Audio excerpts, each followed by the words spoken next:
0.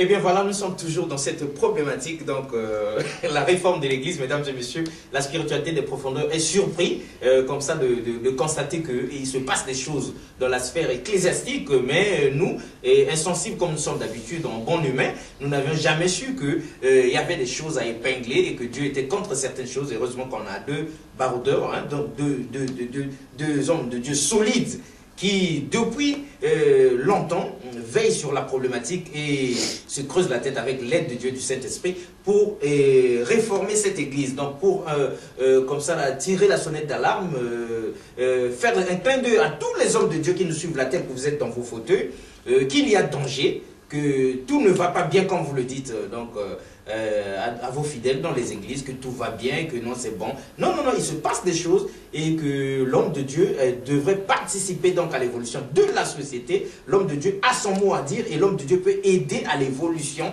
donc de la jeunesse, de ces femmes qui sont dans nos églises. Faites-leur comprendre comment marche le monde, faites-leur comprendre l'importance de l'école, faites-leur comprendre l'importance de tenir leur foyer et d'éduquer leurs enfants. Au lieu de penser que non, on va seulement lire la Bible et demain nous irons vivre au paradis. Non, le paradis, on peut le construire ici et l'Église peut donc mettre ses mains dans cette pâte-là. L'homme de Dieu, est-ce que vous avez fini ou bien vous avez quelque chose d'autre à ajouter? Parce que avant que vous n'en parliez, nous autres, en bons profanes, nous n'avions jamais su qu'il y avait 4 persévérances et qu'on devait en principe se baser sur ces persévérances. Mais on a compte dans l'idée que dans l'Église, actuellement, même si vous voulez éviter la critique, mais nous pensons, si nous devons parler de réforme, nous avons intérêt à faire voir donc à tout le monde qu'est-ce qui ne marche plus, où est-ce que nous nous sommes trompés de chemin, pour que nous puissions quand même faire comprendre tout le monde qu'on a intérêt à accepter votre message, à comprendre qu'il y a danger et qu'il faut qu'il y ait réforme. Donc nous avons l'impression que dans les églises, on ne parle plus de ces 4 persévérances. Dans les églises, on caresse donc les fidèles dans le sens du poil, comme l'avait dit l'homme de Dieu au départ, comme pour éviter que bon, celui-là qui a équiper l'église, prenne la porte, comme pour éviter que celui-là qui est le chef d'orchestre prenne la porte, comme pour éviter que cette maman-là qui est présidente de toutes ces mamans-là qui, à leur soutien, sortent et qu'on se retrouve vide. Et donc, qu'est-ce que vous avez à dire? Est-ce que vous reconnaissez vraiment qu'il faut qu'on épingle les choses qu'on appelle chien par chien et chat par chat? Merci. Et le problème commence à partir de la première réforme apostolique, donc qui est devenue le protestantisme. Donc c'est à partir de là-bas qu'il y avait le problème avait commencé là-bas, parce que au fait les réformateurs voulaient réformer de l'intérieur l'Église romaine, et ça ne pouvait pas marcher. Alors en sortant, donc parce qu'ils étaient exclus, en sortant de l'Église, au lieu de rechercher la restauration de l'Église, donc commencer à implanter des églises restaurées, ils étaient liés par rapport à l'ancienne mentalité quelque part. Ils avaient fait un très bon travail, mais d'autre part, ils étaient encore liés à la mentalité ancienne, d'où on retrouve encore, par exemple, le baptême des enfants dans le protestantisme. Martin Luther, d'ailleurs, qui s'était pris la tête contre beaucoup des autres réformateurs parce que il avait repris la doctrine de la transsubstantiation, qui signifie que lorsqu'on rend grâce pour le pain et le vin, ça devient vraiment le corps de Christ. Bon, voilà ces erreurs-là, et ce qui a fait après, entre eux, ils sont battus. Parce que ce qu'il ne faut pas oublier, ce qu'avait subi le protestantisme des catholiques, les massacres. En France, nous connaissons la Saint-Barthélemy. Bon, on avait massacré 10 000 protestants. Mais les protestants l'ont fait aussi aux anabaptistes. Les anabaptistes, c'est de là que viennent les baptistes, ça vient des églises ménonites, ainsi de suite. Bon, c'est que le problème avait commencé là. Mais plus les années avançaient, Dieu effectivement s'est révélé. Il y a des hommes et des apôtres qu'il avait choisis qui ont apporté le changement dans les doctrines. Il y a des doctrines parfois anciennes et qui n'étaient plus pratiquées. Il y a eu des apôtres pour cela. Mais le problème va arriver vers le XXe siècle, au XXe siècle d'ailleurs, et que même ces mouvances qui étaient venues, comme Alfred avait fait allusion au pentecôtisme, les baptistes, et tout, vont finir par former des fédérations, des confédérations religieuses. Et aujourd'hui, ils sont retournés dans le protestantisme ancien et le catholicisme. C'est-à-dire que le protestantisme est lié au catholicisme et les évangéliques qui englobent les pentecôtistes, les baptistes, les charismatiques sont liés au protestantisme et ça fait l'écuménisme.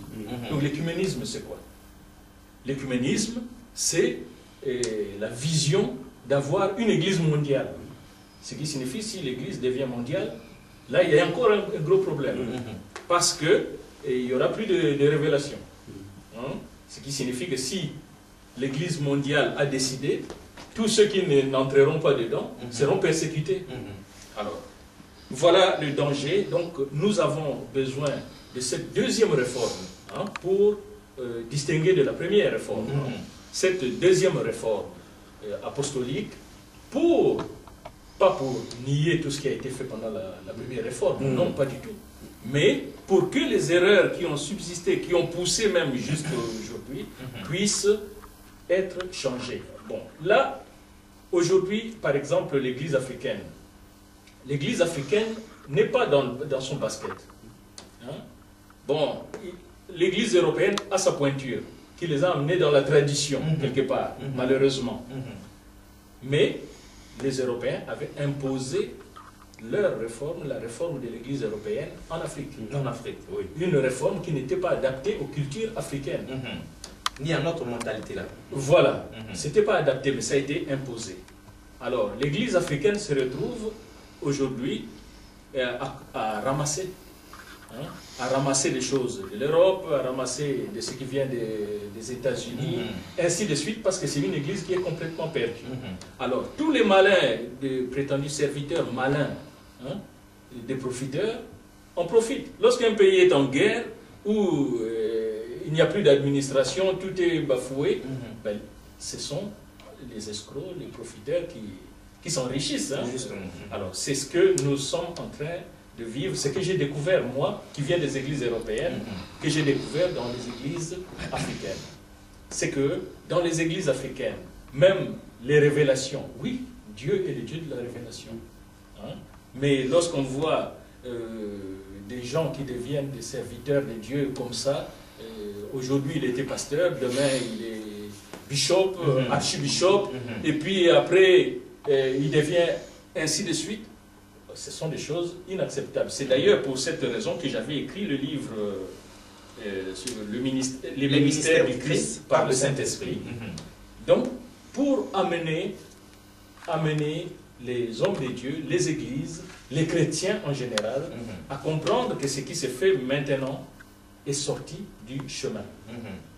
Alors, nous avons besoin de former des gens, des hommes, des femmes, les former avant qu'ils puissent entrer dans les ministères. Et c'est aussi par ce moyen-là, pour cette raison, par exemple, depuis 20 ans, plus de 20 ans que je parle de la réforme, mais il y a 10 ans, j'avais fondé le mouvement des missionnaires évangéliques euro-panafricains. On commence à éviter un peu de mettre le mot chrétien, parce que finalement, lorsqu'on dit chrétien, on ne sait plus trop. On se retrouve. Voilà. Comme lorsqu'on dit église, on ne sait plus trop. Alors, donc c'est le mouvement des missionnaires évangéliques euro-panafricains. Donc il n'y a pas que les noirs. Il y a les blancs et les noirs. Parce que l'appel de Dieu est que les races puissent s'unir.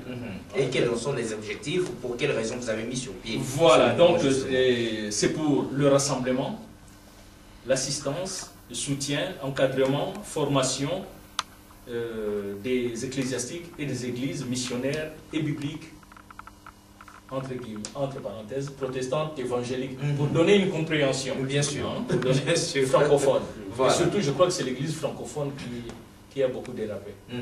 Ah bon? Les anglophones, je ne sais pas puisque je ne suis pas là-bas. Ah voilà. Vous parlez seulement de ce que vous connaissez. Oui, tout à fait.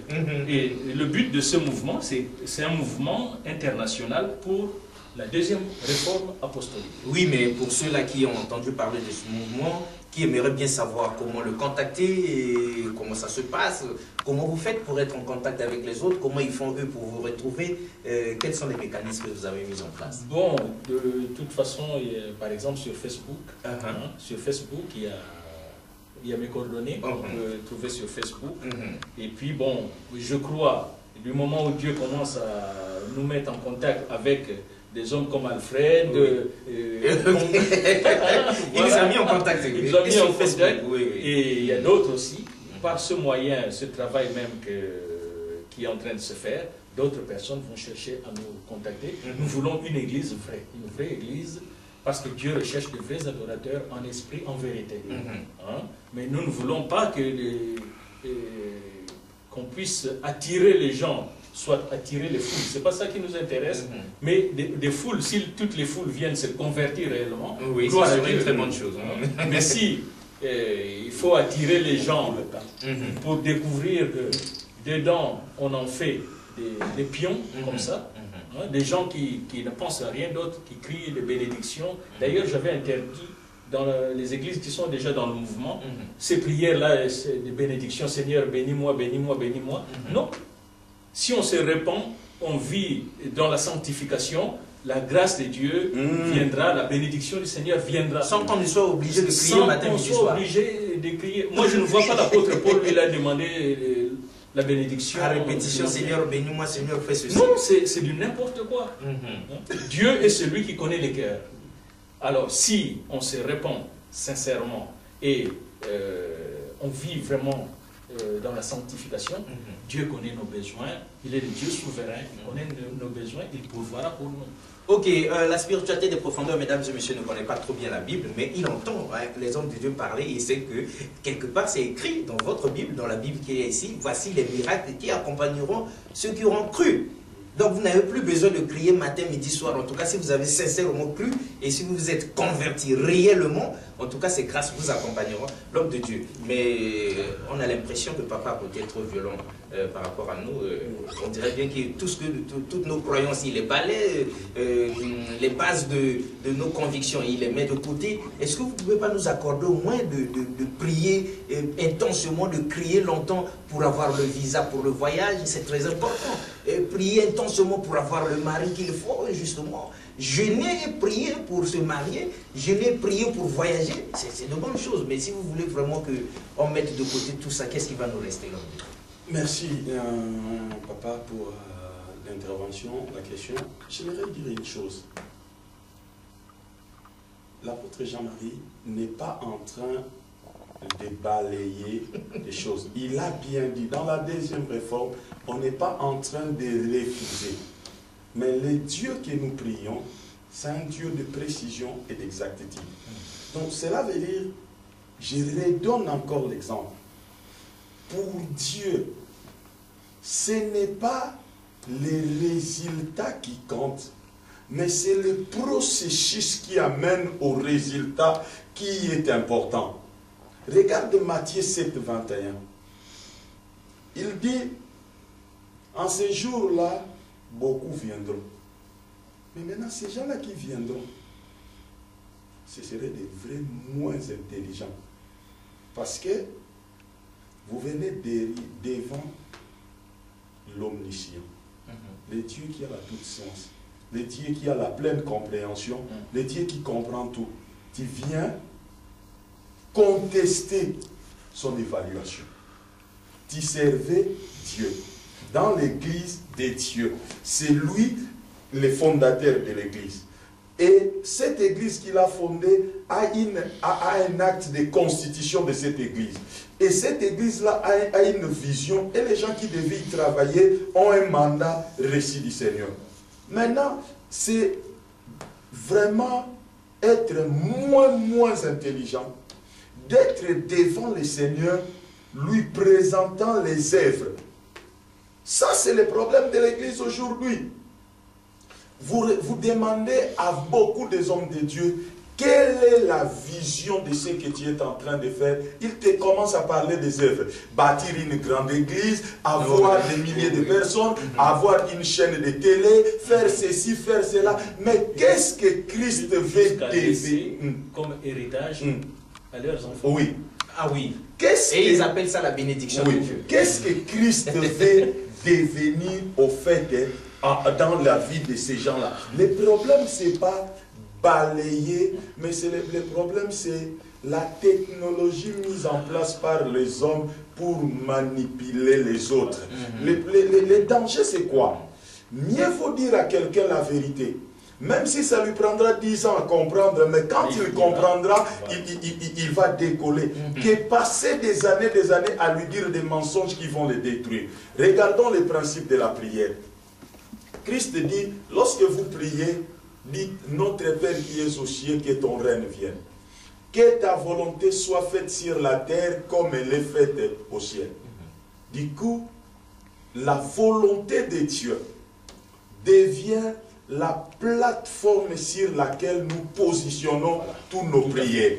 Regardez, Dieu, la seule chose auquel Dieu est esclave, Dieu est esclave de sa propre volonté. Donc Dieu ne fait que sa volonté. C'est comme si vous allez chez McDonald's. Vous entrez chez McDonald's ou chez KFC, vous demandez qu'on vous donne de la semoule avec des haricots ou des pondos.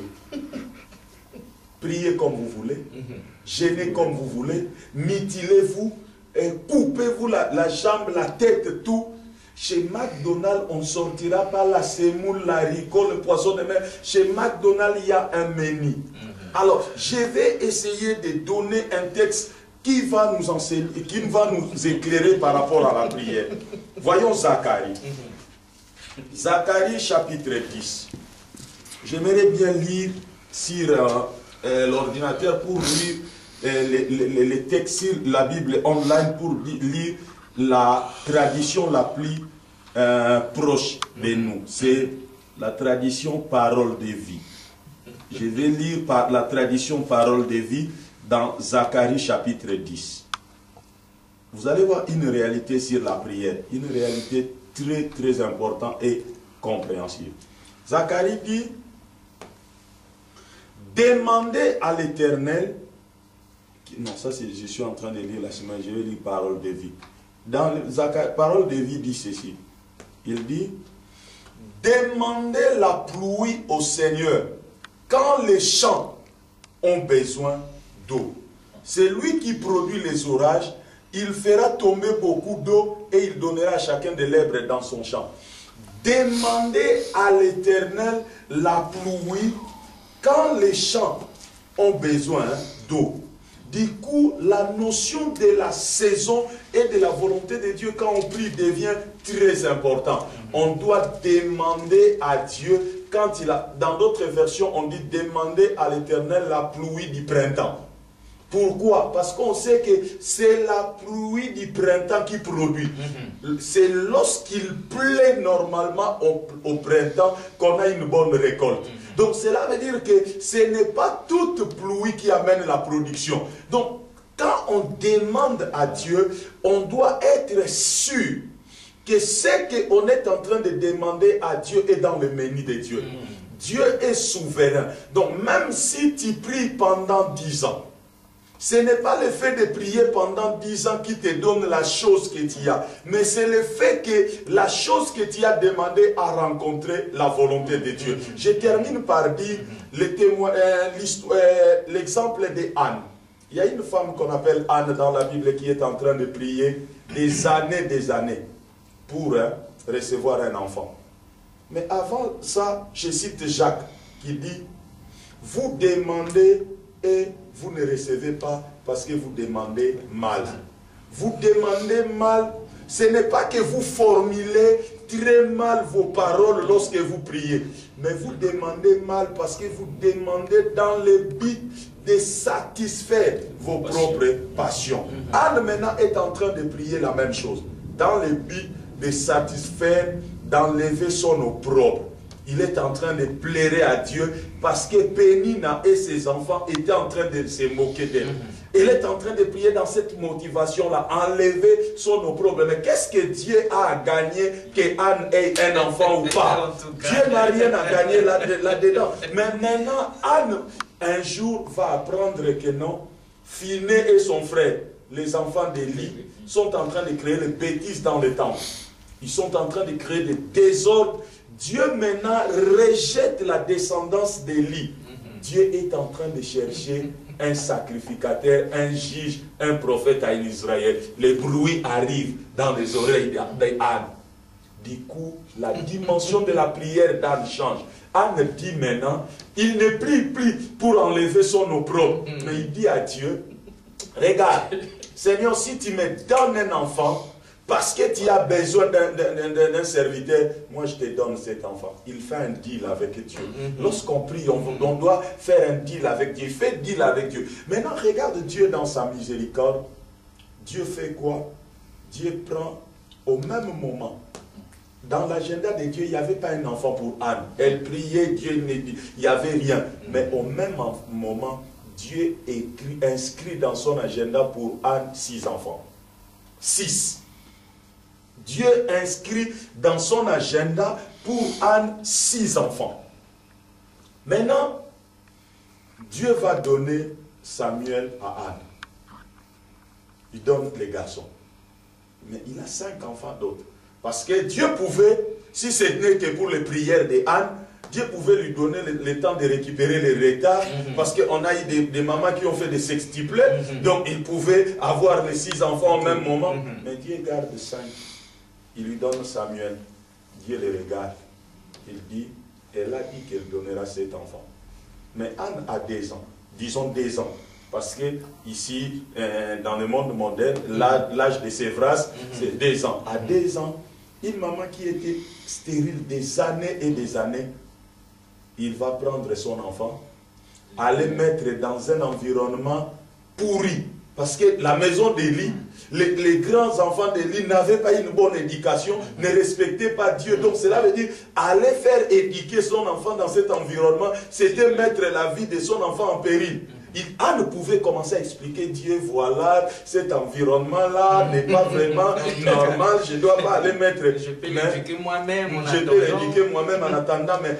Et parce qu'elle avait prié bien et peu, du coup, elle a donné l'enfant. Mais vous regarderez dans la suite des temps, la Bible est en train de dire, il y a un verset dans la Bible où Dieu dit à Elkana, Dieu bénit Elkana, il dit, je te donnerai encore d'autres fils et filles en échange de ce qu'Anne a donné à Dieu. Donc le problème aujourd'hui, lorsque nous prions, la prière, j'ai dit toujours, lorsque vous lisez dans notre dépliant, à un moment donné, dans nos valeurs, nous parlons de l'adoration, la prière et l'étude de la Bible. On dit, ces 3 éléments sont des facteurs clés de notre style de vie. L'adoration exalte, intronise Dieu au milieu de nous, façonne l'environnement spirituel et les caractéristiques de ce que nous sommes. La prière est notre manière de nous abandonner à la volonté de Dieu et de coopérer avec celle-ci. Par la prière, nous n'attirons pas Dieu à souscrire à notre volonté, mais nous ajustons plutôt la nôtre à celle du Seigneur. Donc cela veut dire, la prière qu'on nous vend aujourd'hui, à très cher même, parce qu'aujourd'hui, qu'est-ce que nous avons? Ce que nous avons aujourd'hui dans l'église, c'est comme au temps de la Samarie, quand Israël était dans 2 Samuel, je crois, verset 2 Rois chapitre 6, on nous dit, Israël était assiégé par la Syrie. La Samarie, parce qu'en ces temps-là, les royaumes étaient divisés en 2. Il y avait le royaume du Nord, qui avait pour capitale la Samarie, qu'on appelait Israël, et puis il y avait les Juda, qui avait pour capitale Jérusalem, qu'on appelait Juda. Donc, maintenant, Israël était assiégé par la Syrie. Et la Syrie avait un roi qui commandait, qu'on appelait Ben-Hadad. Ben-Hadad qui veut dire seulement les fils de bruit et les fils d'acclamation. Et la Syrie veut dire la déception et la religion. Lorsque l'Église est assiégée par la religion et la déception, ce que nous trouvons, c'est le bruit. Des gens crient trop pour ne rien dire. Maintenant, on dit, à cette époque-là, on vendait à prix cher les choses impies. La tête d'âne, l'âne qui était considéré comme un animal impie, sa tête valait 80 cycles d'argent, beaucoup d'argent. Donc, on vendait un évangile impie à un prix exorbitant. C'est ce qui se passe aujourd'hui dans l'église. L'évangile de la prospérité. L'évangile de la prospérité, c'est un mensonge monté de toutes pièces. On doit se le dire parce que l'évangile de la prospérité, si ça devait marcher, nos pays africains devaient être prospères. En tout cas.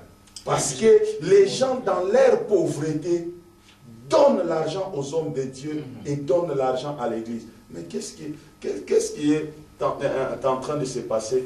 Ce n'est que ceux qui prêchent qui s'enrichissent et ceux qui donnent l'argent à ceux qui prêchent s'appauvrissent, deviennent malheureux et l'église est incapable. J'étais très choqué d'apprendre un jour que, je ne sais pas si c'est vrai, un serviteur de Dieu au Congo voulait acheter un jet privé. Je me suis dit, mais ces gens-là, je ne sais pas si ils ont quelque chose dans la tête, s'ils ont déjà rencontré Dieu. Regardez la famine qu'il y a dans les pays. Cet homme-là n'est pas héritier. Cet homme-là n'est pas riche de lui-même. Donc s'il va acheter les jets privés, il va acheter avec l'argent de l'église. L'argent des pauvres. Et ces jets privés, il faut mettre du carburant. Il faut payer les parkings dans les aéroports. Avec tout cet argent-là, ils peuvent monter des sociétés et engager les membres de l'église, leur donner du travail. Si on leur donne le travail, ces gens-là viendront donner la dîme à l'église, ces gens-là viendront donner des dons à l'église, ces gens-là viendront participer à l'église. C'est ce qu'on appelle la théologie du développement. Créer des choses, des microcrédits.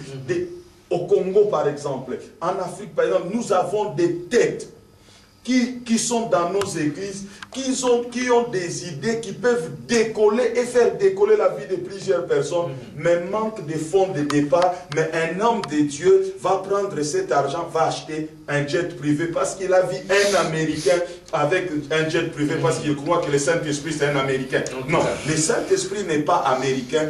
Dieu est Dieu, Dieu est esprit. Les royaumes de Dieu, les pouvoirs, la puissance. Vous savez, je vais vous donner un exemple. Pour comprendre pourquoi l'Église a besoin de la réforme. Aujourd'hui, on a des chrétiens qui ont beaucoup d'argent. Beaucoup d'argent.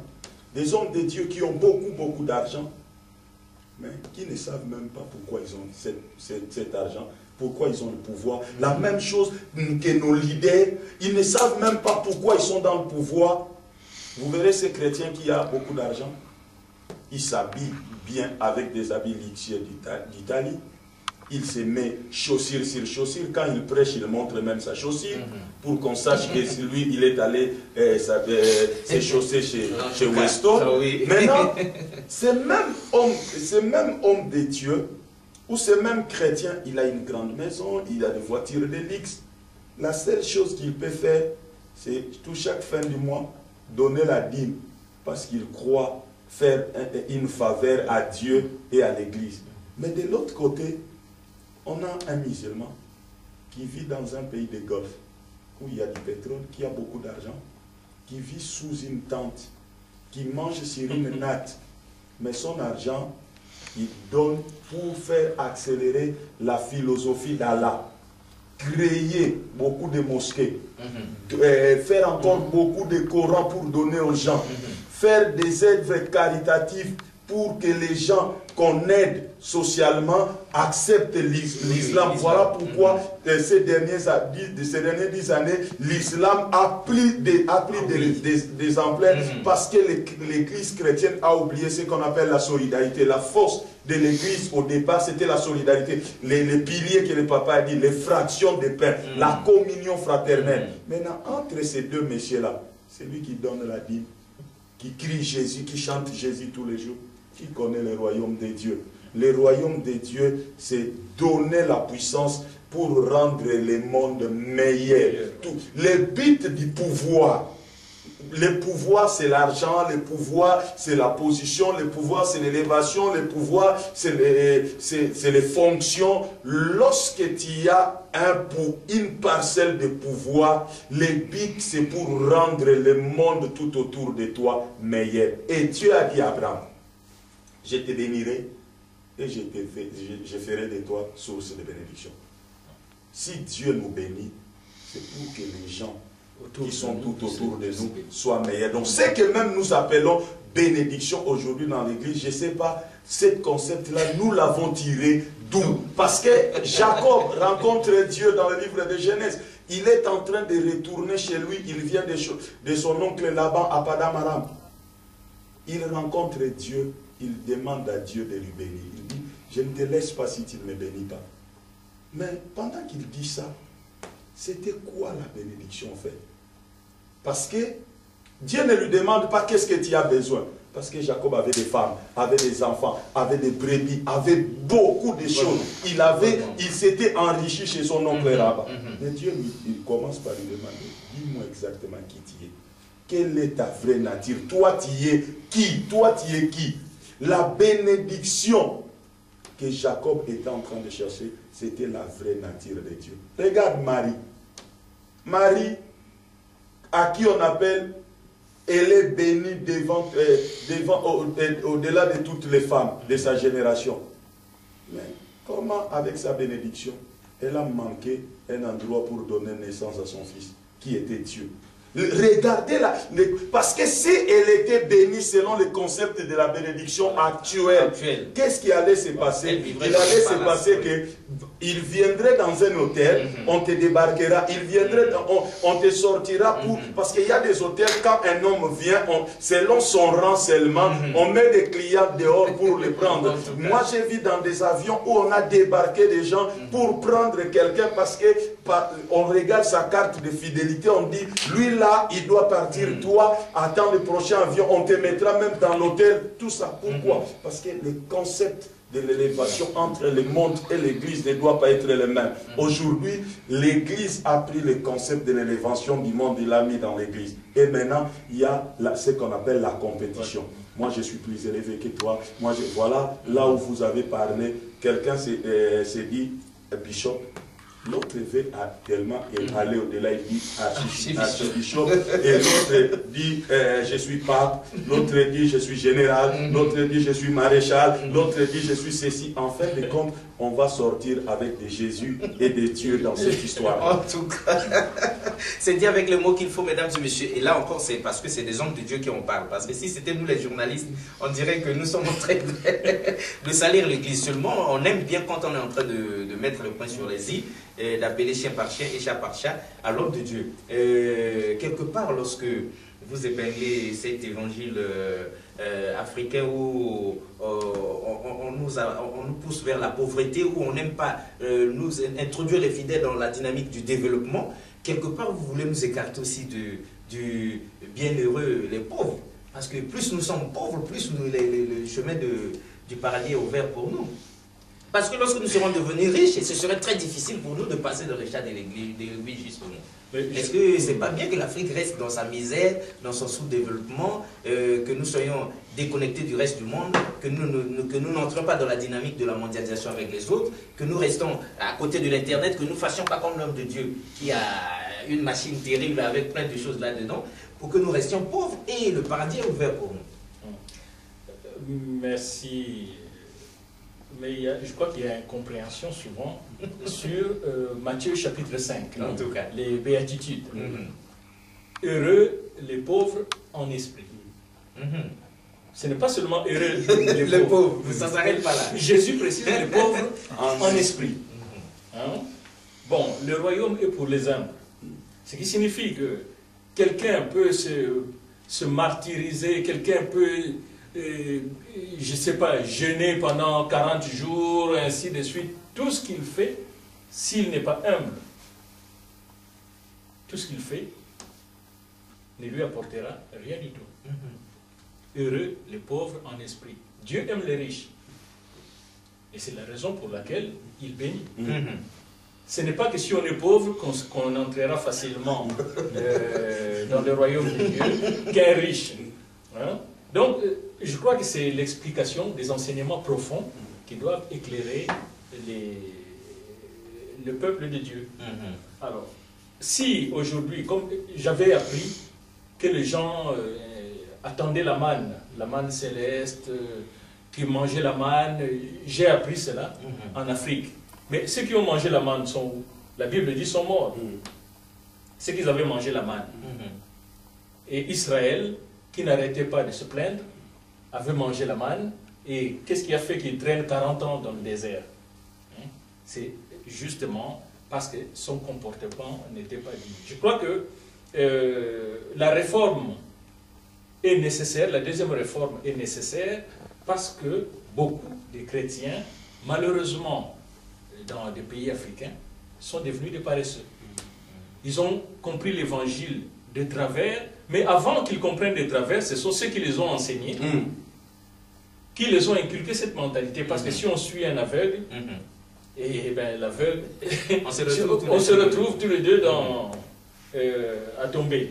Donc c'est ça, les chrétiens doivent ouvrir les yeux en Afrique. Ici en Europe, malgré que les églises européennes sont dans leur tradition, mais lorsqu'il y a eu la guerre, l'Europe a progressé grâce à la guerre. Dans quel sens? Lorsqu'il y a eu la guerre, tout était délabré. Et c'est là que les Européens ont mis ce qu'on appelle l'allocation familiale en place. Que ceux qui avaient de l'argent devaient cotiser pour aider ceux qui n'en avaient pas. Les assurances que nous payons, que les assurances logement, c'est protestant. C'est les protestants qui l'ont mis en place. Et toutes ces choses-là, les orphelinats. Et c'est les chrétiens, les églises qui ont mis ça en place. Mais nous, en Afrique, pourquoi on ne peut pas faire des choses comme ça?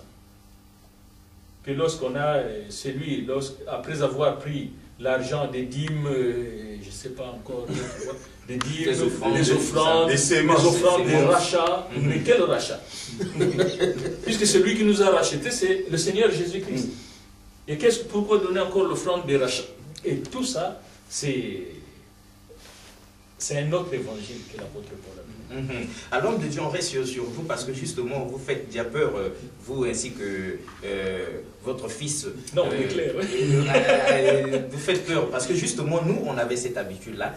C'est peut-être pas notre faute, nous autres, les fidèles, parce qu'il y a des hommes de Dieu, loin de Dieu, qui nous disent par exemple, $100, c'est une dose de prière avec une dose de résultat. $500, c'est un peu plus. $1000, c'est, vous comprenez? Et puis bon, nous en avons par exemple, et nous donnons nos $10 000, ou bien ceux qui en demandent là-bas, pour que nous ayons beaucoup plus. Est-ce que vous voulez nous dire que cet investissement-là, Dieu ne va pas en tenir compte comme étant un peu la démonstration de notre foi envers lui? L'homme de Dieu réclame 100, 200, 300, 400, 500 ou bien 10 000, eh bien je donne 10 000 parce que justement la prière aura un effet de 10 000 volts par exemple. Je crois que la confusion est plus sur l'appellation même l'homme de Dieu. Ah bon? Oui, parce que ces hommes de Dieu, ces prétendus hommes de Dieu s'élèvent comme ça, on ne sait pas d'où ils viennent. Nous, on peut suivre notre parcours, on sait où on s'est converti. Il y a même des témoins qui diront que vraiment, il s'est converti, voilà, il a progressé, il a suivi telle étape, telle étape. Mais ceux-là, qui se réveillent le lendemain, il est homme de Dieu et prophète, ainsi de suite. Nous avons justement besoin de rétablir les 5 ministères dans l'Église, mais de vrais ministères. Pas de ces genres d'inventions comme ça qui profitent de la faiblesse des gens. Parce que là, il y a question de la faiblesse des gens. L'homme africain, et pourquoi il s'est fait piller pendant pendant l'arrivée des Blancs? Mais parce que l'Africain, parfois, croit jusqu'à l'absurdité. Oui, trop naïf. On Voilà. lui dit quelque chose, Tout il est à fait. d'accord. L'Africain, et c'est comme ça que l'Afrique a été dominée par les Blancs. Et on peut aller plus loin encore, même par rapport à la religion. Je disais à mon fils dernièrement, je dis, mais cet homme-là aujourd'hui que les gens sont en train de dévaloriser, qui s'appelait Simon Kimbangu, je dis, c'est un homme qui avait compris qu'il fallait réformer l'Église. Oui, c'était ça sa pensée. C'est un Africain. Oui. Hein? Il avait compris qu'il fallait réformer l'Église, mais ceux qui étaient autour n'avaient pas compris. Et les Blancs, puisqu'à l'époque, c'était à l'époque de la colonisation, savaient très bien où ils voulaient en venir. Et voilà pourquoi il a été arrêté, jusqu'à mourir en prison. Hein? Mais je parle de l'homme. Hein? Je parle de l'homme qui avait compris. Oui. Ce ministère. Et comme d'habitude, les leaders ont toujours été mal compris par l'entourage. Voilà. Bon, mais si vraiment, parce que ce qu'il voulait, c'était quoi? C'est parce qu'il avait constaté qu'il y avait le racisme dans l'Église. Dans l'Église, les Blancs se mettaient devant et les Noirs derrière. Il y avait des fonctions que les Noirs ne pouvaient pas accéder. Et tout cela a été fait par les chrétiens, les missionnaires blancs. Alors lui dit, mais non, l'Évangile nous enseigne que nous sommes au même niveau. Hein? Donc, si c'est comme ça, s'il faut se séparer comme ça, autant plus nous permettre, il avait demandé la permission, autant plus nous permettre d'aller implanter nos églises des autochtones. Et c'est là où on l'a accusé faussement de vouloir soulever la population contre les Blancs. Bon, je prends cet exemple-là pour montrer que, avant nous, il y a eu des hommes qui ont reçu cette révélation, mais qui n'ont pas été compris. En tout cas.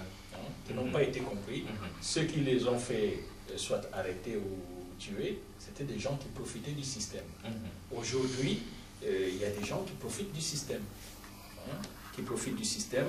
Ce que j'ai découvert par rapport à l'église africaine, mais il y a beaucoup qui sont là, qui sont en train de profiter. Et je suis allé au Cameroun en voyage apostolique, mais arrivé là-bas, j'avais constaté quelque chose que je crois qui est disparu chez nous,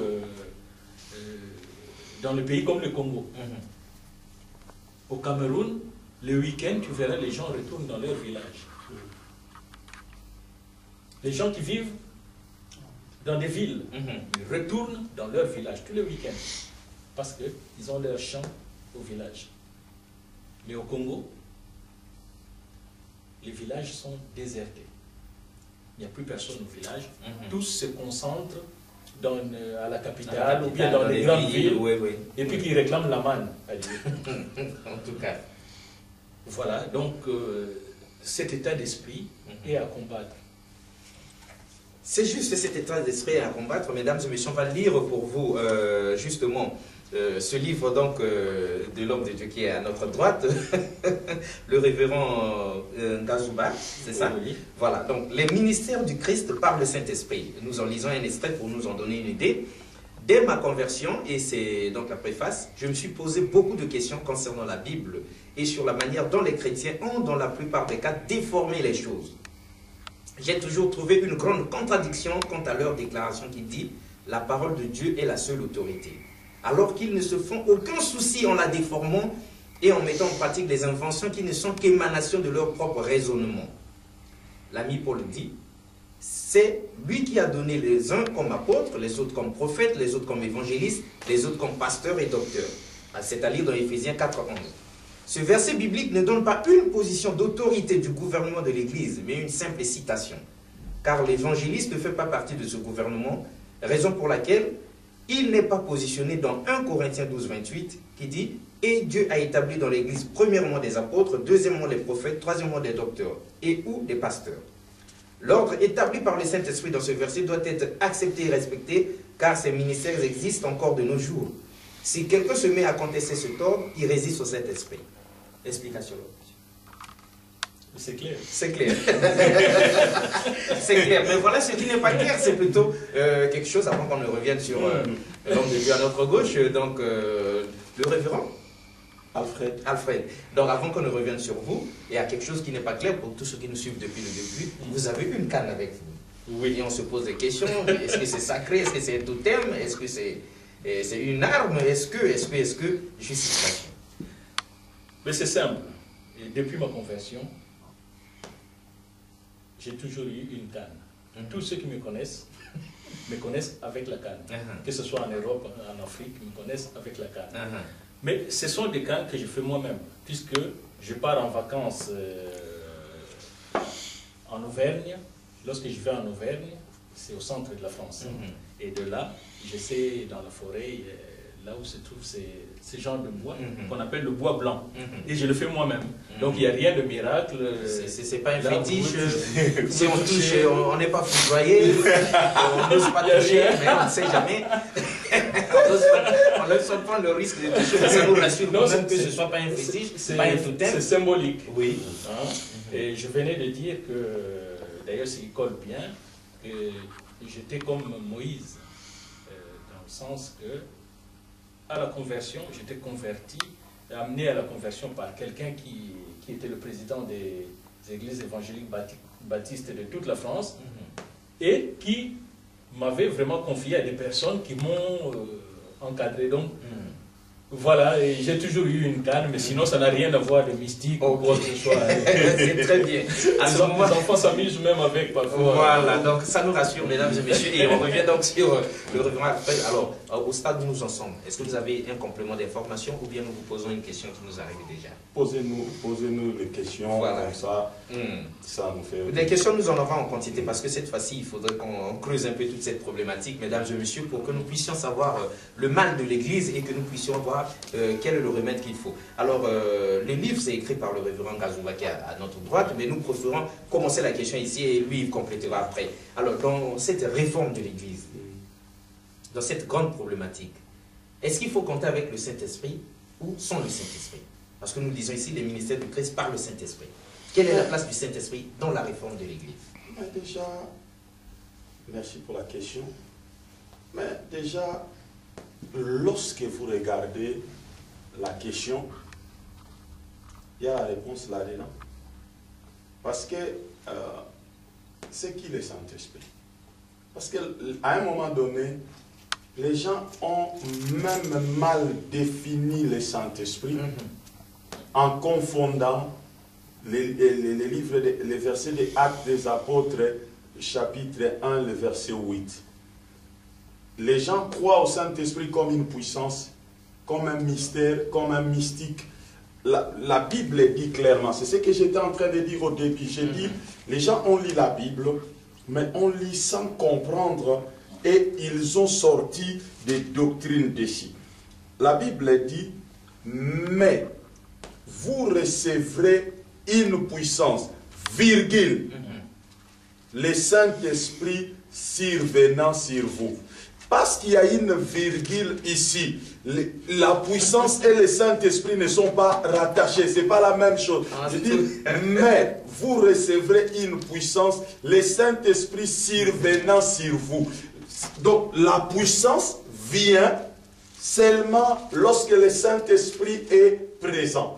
Et il faut leur dire si c'est quel passage, parce que justement il y en a qui... Actes des Apôtres, chapitre 1, verset 8. Vous recevrez une puissance, virgule, le Saint-Esprit survenant sur vous. Et on a mis une virgule et puis ça a continué. Oui. Donc le problème maintenant c'est quoi? Lorsque vous lisez dans Actes des Apôtres, à un moment dans l'histoire d'Ananias et Saphira, on nous présente le Saint-Esprit comme étant Dieu. Lorsque vous lisez au début dans le livre de Genèse, dans le récit de la création, on utilise le pluriel. Dieu dit faisons. Dieu unique, en train de parler en lui-même. Il dit faisons l'homme. Le Saint-Esprit est Dieu. Donc au départ, j'ai dit c'est l'église de Dieu, l'église bâtie par Jésus avec un objectif et un but à atteindre. Donc si c'est Dieu qui est en train de réformer l'église, donc c'est avec son esprit qu'il réforme l'église. Pourquoi? Parce que le Saint-Esprit c'est la marque de Dieu en l'homme. Le Saint-Esprit c'est le dépôt de Dieu en l'homme. Donc du coup, Aujourd'hui, on interagit. Il dit, la Bible l'appelle les consolateurs. Jésus dit dans Jean, il dit, lorsque le consolateur sera venu, l'esprit de vérité, il vous conduira dans toute la vérité. Il vous enseignera, il prendra des choses à moi et vous les communiquera. Donc le problème, la réforme que nous sommes en train d'amener, des pionniers aujourd'hui sur la terre, le terme exact c'est pionnier, parce que les apôtres sont des pionniers. Ce sont des gens qui effrayent les chemins, qui tracent les voies. Voilà pourquoi aujourd'hui j'aimerais interpeller l'Église concernant les faux apôtres. Parce que on n'est pas apôtre parce qu'on porte les titres. On n'est pas apôtre parce qu'on a des cartes de visite écrites apôtre. On n'est pas apôtre parce qu'on a 5, 6 églises. Parce qu'il y avait des apôtres dans la Bible qui n'ont pas bâti des églises. On n'est pas apôtre parce qu'on voyage. Jacques était à Jérusalem, il ne voyageait pas. On n'est pas apôtre parce qu'on est ancien dans le ministère. Parce qu'on voit des apôtres qui étaient jeunes. Donc, on est apôtre parce qu'on a reçu un mandat de pionnier quelque chose pour Dieu. Et être un apôtre, en fait, ce n'est pas un titre, c'est un mandat. Tout à fait. Un apôtre, c'est un mandat. Alors aujourd'hui, Dieu est en train de libérer la grâce, la mentalité et l'esprit des apôtres. Parce que les apôtres sont des sages architectes. 1 Corinthiens chapitre 3, verset 10. Paul dit, comme un sage architecte, j'ai posé les fondements et un autre vient bâtir dessus. Donc les apôtres ont, dans l'apostolat, il y a deux dimensions qui est attachée, c'est la sagesse et l'architecture. Alors la sagesse c'est quoi? La sagesse c'est l'ami de Dieu. La Bible dit dans les Proverbes, lorsque Dieu était en train de créer, la sagesse était avec lui. Et la sagesse est définie aujourd'hui comme la capacité à bâtir tous les domaines de la vie. La sagesse de l'église aujourd'hui, ce n'est qu'une sagesse qui concerne les 4 murs de l'église. Quand les chrétiens sortent de l'église, ils ne comprennent pas les maths, ils ne comprennent pas la chimie, ils ne comprennent pas la géographie, ils ne comprennent pas la géopolitique. La sagesse de l'église, non. On dit Daniel était 10 fois plus sage. Si Daniel revenait aujourd'hui, il fouillerait nos églises. Parce que Daniel était 10 fois plus sage que les sages de Babylone. Il connaissait la science, il connaissait la philosophie, il connaissait la chimie, la biologie, la botanique. Il connaissait toutes ces choses-là. Donc, le problème que nous avons, on dit, les apôtres maintenant viennent ramener cette dimension à l'église, ou bâtir une église qui est spirituelle et intelligente. Pas une église spirituelle, mais fou. Non, on bâtit une église spirituelle où les gens sont spirituellement établis, moralement ok. Les gens qui savent comment éduquer les enfants, comment élever les femmes, comment vivre dans la société, comment gérer les postes de responsabilité. Donc c'est ça la sagesse, la capacité. Et puis il y a la dimension de l'architecture. L'architecture, les architectes sont ceux qui voient des bâtiments dans des terrains vides.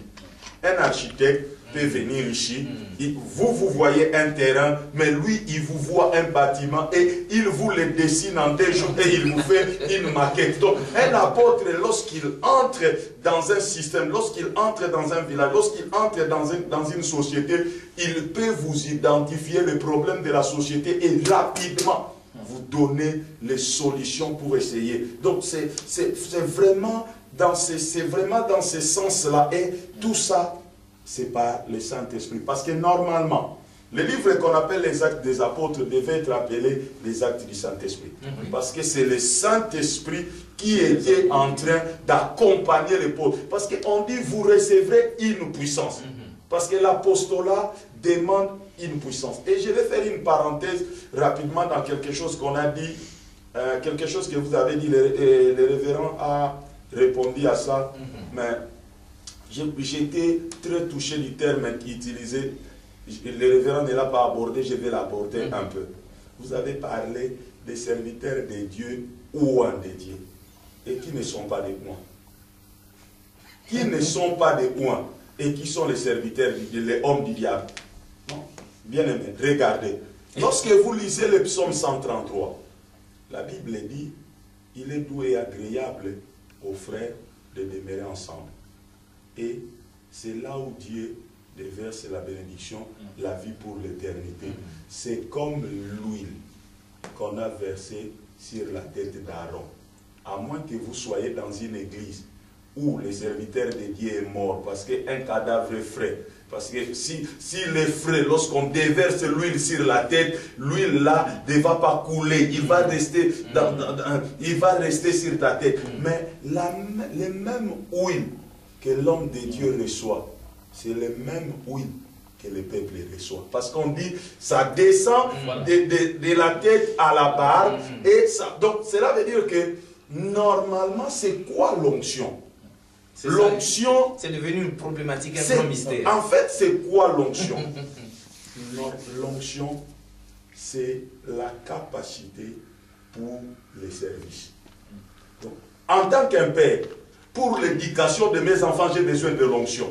Tous les jours, quand je prie, je dis, où est moi Dieu à être un père pour mes enfants? Où est moi Dieu à être un père pour... Donc, c'est la capacité qu'on reçoit. Parce que Christ dit, l'Esprit de Dieu est sur moi parce qu'il m'a oint. Donc, on reçoit l'onction pour les services. On ne reçoit pas l'onction.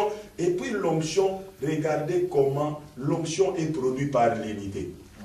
On dit, et c'est là où Dieu il est doué, agréable. Lorsque tu regardes comment dans l'Ancien Testament on faisait l'huile d'onction, on prenait plusieurs épices. Oui. Chacun avec sa faculté et sa nature, on les mélangeait, on les broyait et ça donnait l'huile d'onction. Donc, mais dès qu'ils sont broyés les épices, on ne trouvait plus la différence. Donc c'est le mixage, c'est l'unité. Hier, quand le pasteur était dans l'église, il y avait 2 ou 3 personnes, il n'y avait pas trop de membres, il disait, là où 2 ou 3 sont assemblés à mon nom, je suis au milieu d'eux pour se consoler. Mais aujourd'hui, on a compris que ça, cet assemblage-là, cette relation-là, ce n'est pas une relation physique. Quand on dit là où 2 ou 3 sont assemblés, mais ils sont déjà assemblés. Quand ils sont 2 ou 3, ils sont déjà... Mais on parle des jointures du cœur. Comment les gens sont attachés. Parce que la force de l'église, c'est l'unité. Comment les cœurs des gens... Ce qui permet à Dieu d'être au milieu de nous, c'est ça. Et puis, le problème que vous avez dit des 1000 euros, 2000 euros pour une prière spéciale, c'est la vente des indulgences que les catholiques prêchaient entre le 3e et le 15e siècle. C'est ça qui est revenu encore. C'est ce qui est revenu sous une autre forme. Sous une autre forme. Donc, c'est la vente des indulgences où on disait, lorsque ton argent est mis dans le panier, tes péchés sont pardonnés. Mais donc, lorsque vous regardez aujourd'hui, c'est les mêmes choses que les protestants ont combattu. Par exemple, les trucs des archibishops, les bishops, Martin Luther et nos pères européens, à cette époque, ils ont dit, revenons à l'écriture, celle à l'écriture. Un homme de Dieu qui prie, demandant l'argent pour la prière, peut-être que je vais choquer les gens, c'est un escroc, c'est une pourriture. Parce que, regardez, la Bible dit Dieu ne fait pas exception de personne. Hein? Ça peut être une fois que Dieu veut bénir quelqu'un et il demande quelque chose. Mais on ne doit pas en faire toute une technologie dans l'église. Parce qu'on est en train de frustrer les gens. Les gens donnent aujourd'hui, Dieu ne bénit pas. Les gens donnent demain, Dieu ne bénit pas. Les gens donnent après, c'est depuis des années qu'on est en train de donner et puis nous voyons les bénir. Les gens font quoi? Nous donnons, mais Dieu lui ne fait rien pour nous. Non, mais c'est là maintenant les mêmes hommes de Dieu qui mentent au peuple que Dieu bénira par là. Quand vous lui dites, mais nous donnons, Dieu ne bénit pas, il vous dit, vous vivez dans le péché, vous ne comprenez pas, donnez encore plus, vous n'avez pas la foi, vous n'avez pas... Non, quand on dit donner, il vous sera donné, on ne parle pas de la foi. On dit donner, il vous sera donné. Donc c'est un principe de tricherie, c'est un principe d'escroquerie où on veut prendre, on dit, on veut prendre aux gens même le peu qu'il leur reste. Moi, j'ai vu des gens à qui on a dépouillé. J'ai vu des gens à qui on a dépouillé. En fin de compte, ils étaient fatigués. Ils sont restés à la maison. Pourquoi? Parce qu'ils n'avaient plus quoi donner. Parce que j'ai donné. Vous m'avez tout pris. Comme je n'ai plus rien à donner, je reste à la maison. Les jours où j'aurai, je viens. Donc c'est vraiment, c'est pas de l'évangile ça. Ça, c'est de la triche, c'est de l'escroquerie. Les gens doivent quand même se réveiller, surtout en Afrique. Les gens doivent se réveiller. Il est temps que le peuple africain se réveille, se dise, mais dans ce système, on a été depuis longtemps. Pourquoi ce sont les mêmes qui prospèrent et nous avons des problèmes? C'est vrai. Justement, nombre de vieux, vous avez un complément. Ben, c'est que moi, je voulais revenir un peu sur le passage de Acte 1 et 8. Pause. Alors, ce passage... La pause. Ah, voilà. On va changer d'abord là-bas. Donc, ça va démarrer sur vous. Oui. Lorsqu'on va changer, ça démarre sur vous.